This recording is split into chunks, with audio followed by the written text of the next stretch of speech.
Your student is most likely studying wrong for math tests, and here's why. In my experience, what happens with students studying for math tests is they'll take the review or the practice test that the teacher will give them, and they'll sit down the night before and they'll do that. They'll look at the answer key and they'll say, oh, I missed this question and this question, but it makes sense why I missed them.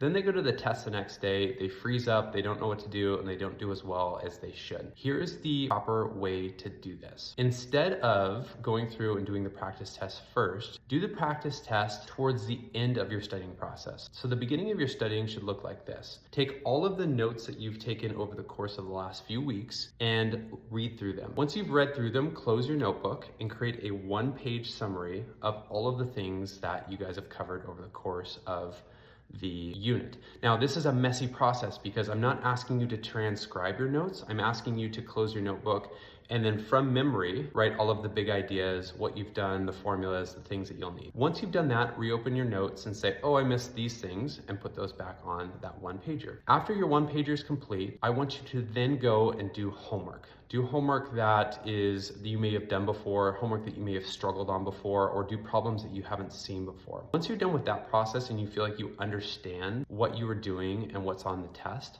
then do the practice test. Only then are you going to do the practice test. The practice test should be without any notes. The practice test should be without any AI or formulas, unless your teacher gives those to you on the test. Once you're done with the practice test, you're going to score it. Now, this is the most important part, is once you are finished and you see that you missed, let's say the practice test was 20 questions and you missed 7 of them. You need to then go and close the loop. You don't understand, or you didn't understand part of the process, or you made mistakes on those 7 questions. You're going to go through the answer key and say, I understand why I made these mistakes. I need to go back and then do the problem. This is what I'm talking about with closing the loop. There is a misunderstanding, so there's a loop that's open. Make sure you go understand why something works and then try the problem again. This is closing the loop. This is a very active process. And again, this test is going to give you feedback on what you know and what you don't know. If you miss 7 problems, go and do 7 different types of those problems. So you could use AI for this or other resources that your teacher gave you, but you want to make sure that you're assessing what you know. Once you know what you know and what you don't know,